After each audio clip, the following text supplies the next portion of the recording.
मेरे श्याम प्रेमियों, ये पूजा नहीं लगती है, आपको ये विशेष ध्यान रखना है इन बातों का।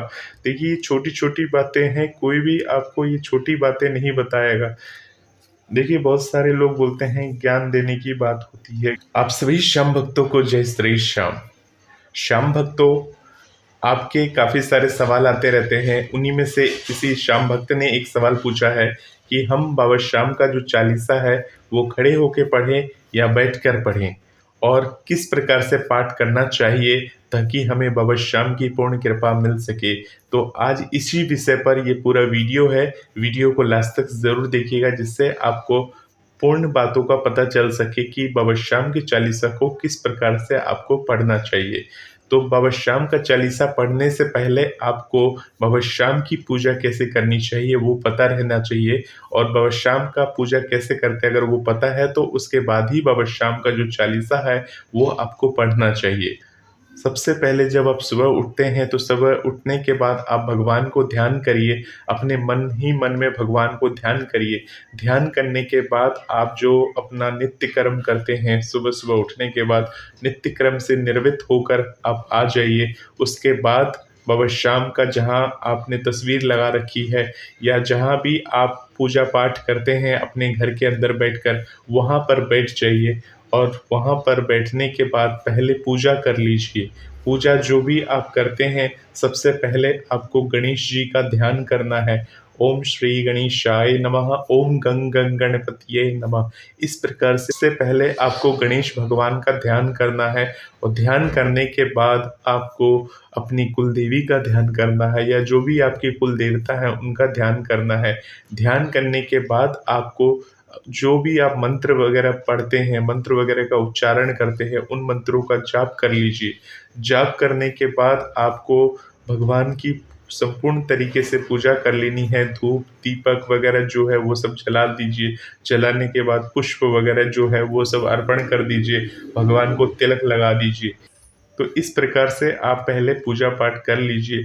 पूजा पाठ करने के बाद आपको क्या करना है, देखिए एक चीज़ ध्यान रखिएगा, जब आप पूजा पाठ करते हैं, स्नान इत्यादि कर लेते हैं, स्नान इत्यादि करने के बाद आप साफ सूती कपड़े पहने, और साफ सूती कपड़े पहनकर आप आसन बिछाकर उसके ऊपर बैठकर आपको पूजा पाठ करनी चाहिए अपने घर में। बाबा श्याम की पूजा करते हैं या किसी भी देवता की पूजा करते हैं, इसी प्रकार से आपको पूजा पाठ करनी चाहिए। पूजा कर लेने के बाद आपको जो चालीसा होती है, बाबा श्याम का चालीसा है या दुर्गा चालीसा है या कोई भी चालीसा है आपके घर में, उन चालीसा का पाठ करना चाहिए। देखिए, चालीसा पाठ करने से क्या होता है, मन को शांति मिलती है, सुकून मिलती है। हम चालीसा के द्वारा भगवान का गुणगान करते हैं, भगवान के बारे में बातें जानते हैं, भगवान की बातों को कहते हैं। तो ऐसा माना जाता है कि जो चालीसा का पाठ करता है भगवान की उसके ऊपर असीम कृपा होती है। परंतु हम चालीसा जो पढ़ते हैं वो कैसे पढ़ना चाहिए, अब मैं आपको वो बताने जा रहा हूँ। तो जैसे आप भगवान की पूजा कर रहे हैं, आपने मंत्र वगैरह पढ़ लिए, भगवान को पुष्प वगैरह अर्पण कर दिया, उसके बाद आपको क्या करना है, जो आसन है उस आसन पर खड़े होके आपको चालीसा का पाठ नहीं करना है। बहुत सारे लोग क्या करते हैं, खड़े होके चालीसा का पाठ करने लग जाते हैं। अगर आप खड़े होके चालीसा का पाठ करते हैं, क्योंकि बहुत सारे श्याम भक्त ये भी बोलते हैं कि हमारे घर में मंदिर जो है ऊंचे स्थान पे, यानी बहुत सारे लोग अपने घर की दीवार पर मंदिर टांग देते हैं। जैसे लकड़ी का मंदिर है तो दीवार पे टांग दिया, और क्या करते हैं, खड़े होकर चालीसा का पाठ करने लग जाते हैं।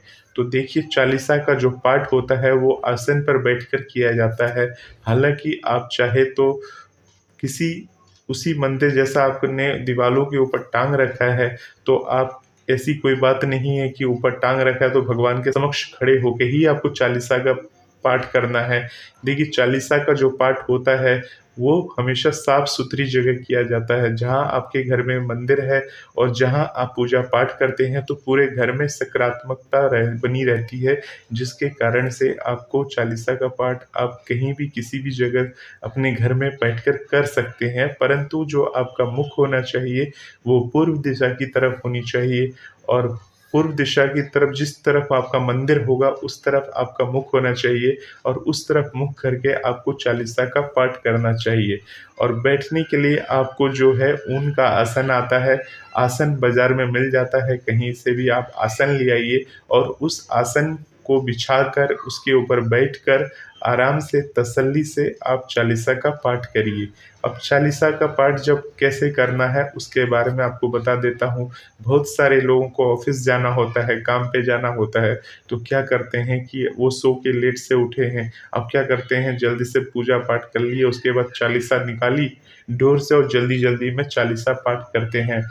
कैसे करते हैं मैं आपको करके एक बार बता देता हूँ। जो श्याम भक्त होते हैं, जो काम-काज करते हैं, ऑफ़िस वग़ैरह जाते हैं, तो वो चाहते हैं कि जल्दी से जल्दी चालीसा का पाठ कर लें, भगवान को खुश कर दें और अपने काम पे चले जाएँ।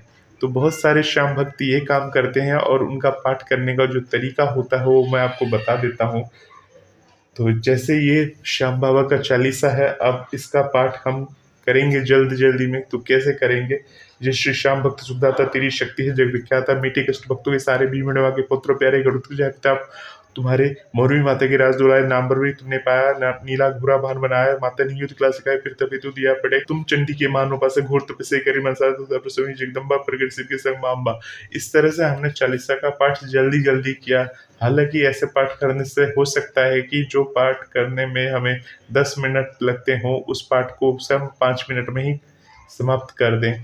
परंतु एक चीज़ ध्यान रखिएगा, जल्दी-जल्दी अगर आप पाठ करेंगे तो क्या होता है, पाठ करने में उच्चारण में, शब्दों में गलत हो जाता है, जिसके कारण से आप इस चालीसा का पाठ जो है तभी पाठ करें जब आपके पास उचित समय हो, उचित वक़्त हो।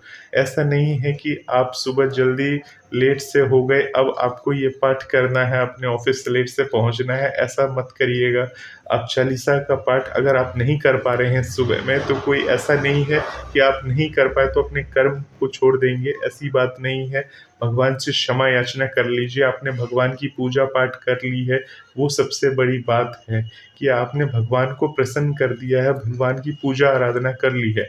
अब जहाँ तक बात है चालीसा पाठ करने के लिए, तो ये तो बैठ के ही पाठ करना है और अगर आपने इसका पाठ कर भी लिया जल्दी-जल्दी में, हो सकता है आपने सही तरीके से उच्चारण किया हो तो बहुत अच्छी बात है। परंतु अगर आप सही उच्चारण में नहीं कर पाए, हो सकता है कहीं न कहीं गलती हो गई हो या त्रुटि हो गई हो बोलने में, तो वो चालीसा पाठ करना निरर्थक होता है। हमेशा चालीसा को स्पष्ट शब्दों में, यानी कि जो लिखा है सही उच्चारण के साथ ही पाठ करना चाहिए। आपको अगर चालीसा पाठ करते होंगे तो बहुत सारे पाठ करते-करते प्रैक्टिस हो जाती है, जिसके कारण से बहुत सारे लोग जल्दी-जल्दी पाठ कर लेते हैं। जैसे कोई भी पंडित वगैरह होते हैं, आप देखेंगे कि जब वो पूजा करते हैं, संस्कृत में कोई श्लोक वगैरह बोलते हैं, तो जल्दी-जल्दी बोल देते हैं। उनको अभ्यास हो जाता है, जिसके कारण से वो ऐसा कर पाते हैं। परंतु आपने अभी बाबा श्याम से जुड़े हैं और आपने सुन के इस वीडियो को देखकर चालीसा का पाठ शुरू किया है। बहुत सारे लोग तो काफ़ी समय से करते आ रहे हैं, तो उन्हें प्रैक्टिस है, वो कर लेते हैं। परंतु आपने अगर किया है तो आपको समय को ध्यान में रखते हुए पाठ करना चाहिए। अब आपके पास मान लीजिए अगर वक़्त नहीं है, समय नहीं है चालीसा पाठ करने का और आप सुबह-सुबह पाठ नहीं कर पाए, तो आप एक काम कर सकते हैं। वैसे देखिए, चालीसा पाठ तभी किया जाता है जैसे सुबह की पूजा आप कर लेते हैं या शाम की पूजा करते हैं, उस समय आपको चालीसा का पाठ करना चाहिए। कम से कम एक बार तो पाठ आप कर ही सकते हैं।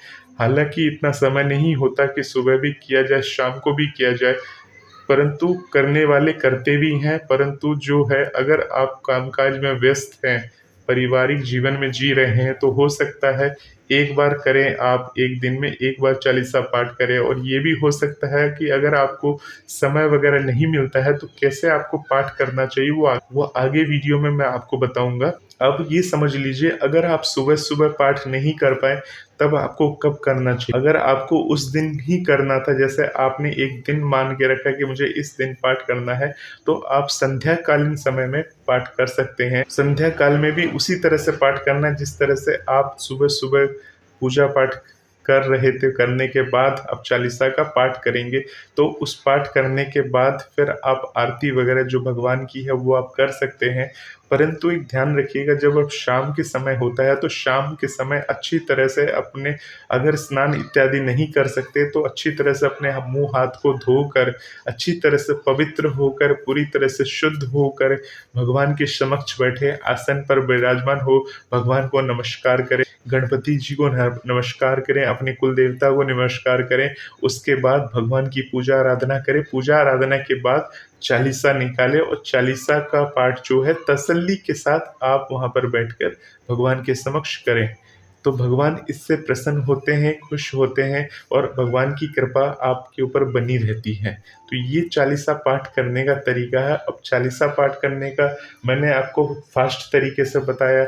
अगर आपके पास समय है तो आप धीरे-धीरे पढ़ सकते हैं, और अगर समय नहीं है और चालीसा का पाठ आप सही उच्चारण के साथ कर रहे हैं तो आप जल्दी कर सकते हैं। कोई ऐसी बात नहीं है कि आप अगर सही उच्चारण के साथ कर रहे हैं तो जल्दी में आप पाठ कर भी सकते हैं, परंतु गलत उच्चारण के साथ जल्दी में ये काम मत करिएगा। चालीसा पाठ करते समय सिर्फ भगवान को याद रखना है, जो आप चालीसा में पढ़ रहे हैं उनके बारे में सिर्फ सोचना है। ऐसा नहीं कि आप चालीसा पढ़ रहे हैं और दिमाग कहीं और चल रहा है। आप चालीसा पाठ कर रहे हैं, आपका दिमाग में ये है कि मैं ऑफिस के लिए लेट हो रहा हूँ, अभी निकलना है मुझे, कैसे क्या करना है, चालीसा जल्दी पढ़ लूँ। घड़ी की तरफ नज़र है, चालीसा भी पढ़ रहे हैं, घड़ी की तरफ भी देख रहे हैं, तो ये पूजा नहीं लगती है। मेरे श्याम प्रेमियों, ये पूजा नहीं लगती है। आपको ये विशेष ध्यान रखना है इन बातों का। देखिए, छोटी-छोटी बातें हैं, कोई भी आपको ये छोटी बातें नहीं बताएगा। देखिए, बहुत सारे लोग बोलते हैं ज्ञान देने की बात होती है, ज्ञान वहाँ से सीख लेना चाहिए जहाँ से आपको ये ज्ञान मिल रहा हो। तो ये बातें तो थी चालीसा की। अब कैसे पढ़ना है मैं थोड़ा आपको पढ़ के बता देता हूँ। जैसे मान लीजिए आप चालीसा का पाठ करेंगे तो खाटू श्याम चालीसा में सबसे पहले आपको एक यंत्र होता है जो श्याम यंत्र कहलाता है। इस तरह का एक यंत्र रहता है, इस यंत्र को आपके दर्शन कर लेने हैं। ये यंत्र का दर्शन करने के बाद आपको दोहा आता है, सबसे पहले दोहा का पढ़ना है। गणपति को सुमर कर धर सरस्वती का ध्यान, वरणौ खाटू श्याम यस राखे सतगुरु मान। जय बर्बरिक पांडव वंशज सब मंगल की खान, कष्ट हरण सब भय हरण रखो भक्त की आन। जय श्री श्याम भक्त सुखदाता, तेरी शक्ति है जग विख्याता, मीटे कष्ट भक्तों के सारे, भीम हिडम्बा के पौत्र हो प्यारे। घटोत्कच हैं पिता तुम्हारे, मोरवी माता के राज दुलारे, नाम बर्बरिक तुमने पाया, नीला घोड़ा वाहन बनाया। तो देखिए, मैंने ये कुछ लाइनें पढ़ी हैं, श्याम चालीसा की लाइनें पढ़ी हैं। अब आपको इससे समझ में आ गया होगा कि मैंने जो धीरे श्याम चालीसा पढ़ी है तो आपको समझ में आ रही होगी, परंतु अब जब जल्दी पढ़ते हैं तो वो किसी को भी समझ में नहीं आता है, आपको खुद ही समझ में आता है।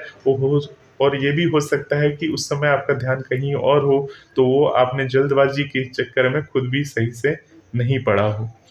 तो अब आपको समझ में आ गया होगा कि श्याम चालीसा को हमेशा बैठकर पढ़ना चाहिए और तन मन धन लगाकर भगवान को प्रसन्न करने के लिए चालीसा का पाठ करना चाहिए। अब बात आती है कि चालीसा का पाठ हर रोज करें या कैसे करना चाहिए। अगर आपके पास वक्त नहीं है तो क्या हर रोज आपको पाठ करना चाहिए या एक दिन पाठ करने से हो जाएगा।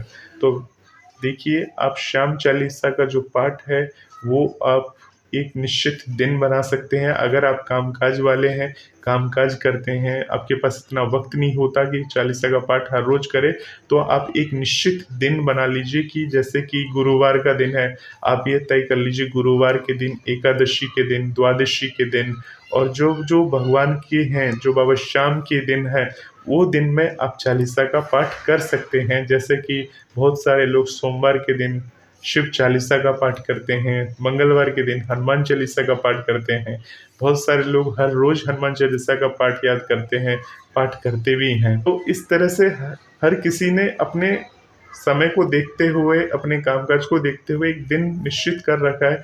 उस तरह का दिन निर्धारित करके भी आप पाठ को कर सकते हैं। तो ये विशेष आप ध्यान रखिए। आप चालीसा अगर आप चाहे तो रोज पढ़िए, रोज नहीं पढ़ सकते तो एक निश्चित दिन बना लीजिए, उस दिन में आप चालीसा का पाठ करिए। अब सुबह करना है, शाम को करना है, या आपकी मर्जी है। वैसे तो एक टाइम भी अगर आप चालीसा पढ़ लेते हैं तो भगवान को वो स्वीकार्य है। दिल से पढ़ लेते हैं, एक ही बार पढ़ लेते हैं तो वो स्वीकार होता है। ऐसा नहीं है कि सुबह भी पाठ करना है, शाम को भी पाठ करना है। अगर आप ऐसा करते हैं तो वो तो बहुत अच्छी बात होती है, परंतु क्या अपने काम-काज जो समय को ध्यान में रखते हुए सब कुछ करना पड़ता है। ये सारी चीज़ें बातें आपको पता होनी चाहिए। तो होपफुली इस वीडियो से आपको काफ़ी कुछ नॉलेज मिला होगा। श्याम चालीसा का पाठ कब कैसे करना चाहिए, किस समय करना चाहिए और किस तरह से करना चाहिए, वो सारी चीज़ें मैंने इस वीडियो में कवर करने की कोशिश की है। इसके बावजूद अगर आपको लग रहा है कि आपके कुछ सवाल अधूरे हैं या वीडियो के अंदर कुछ सवाल रह गए हैं, तो आप हमें कमेंट बॉक्स के ज़रिए बताइएगा। उस सवाल का जवाब हम देने की ज़रूर कोशिश करेंगे। आप सभी श्याम भक्तों को उसके बारे में बताएँगे। श्याम चालीसा का पाठ करने के बाद या किसी भी भगवान का चालीसा पाठ करने के बाद, जैसे आपने पूजा कर ली, पूजा करने के बाद चालीसा का पाठ कर रहे हैं, चालीसा पाठ करने के बाद आप अपने घर में भगवान की आरती वगैरह जो है उस समय कर सकते हैं। भगवान की आरती भी कर सकते हैं, भगवान की आरती वगैरह कर सकते हैं। दीपक जल रही होती है, दीपक में अगर मान लीजिए घी कम डाला तो आप घी अलग से डाल सकते हैं। कोई ऐसी बात नहीं है कि एक ही बार डाल दिया तो जलती रहेगी और फिर बंद होगी फिर डालेंगे, ऐसा नहीं है। घी डाल दीजिए और वो जलती रहेगी। तो उस हिसाब से आप चालीसा पाठ करने के बाद फिर भगवान की आरती कर लीजिए। आरती करने के बाद अगर आप भगवान को कोई भजन वगैरह सुनाना चाहते हैं तो उसके बाद भजन वगैरह आप भगवान के लिए गा सकते हैं मंदिर में बैठ के। आपकी पूजा हो गई, आपकी चालीसा का पाठ हो गया, उसके बाद आप आरती भी हो गई, आरती पूरे घर में दिखा दिया, भगवान को प्रसन्न कर दिया। उसके बाद आप भगवान को 2 भजन सुना सकते हैं। और भजन कब सुनाना है? भजन तो कोशिश करिए संध्या के समय जब आप पूजा पाठ करते हैं तो हर रोज ही भगवान को भजन सुनाइए। कम से कम 2 भजन तो गा के सुनाइए। और इसके साथ साथ भगवान को भजन सुनाने के बाद और भगवान से क्षमा याचना करिए और बोलिए कि भगवान हम पे अपनी आशीर्वाद और कृपा इसी प्रकार से आप बनाए रखिएगा। तो ये थी बाबा श्याम की प्रेरणा स्रोत बनाया हुआ वीडियो। ठीक है, अब आप समझ गए हैं। इसी तरह की वीडियोस के देखने के लिए आप इस चैनल के साथ बने रहिए। तब तक के लिए श्याम जी के लाडला सोनू की तरफ से आप सभी श्याम प्रेमियों को जय श्री श्याम।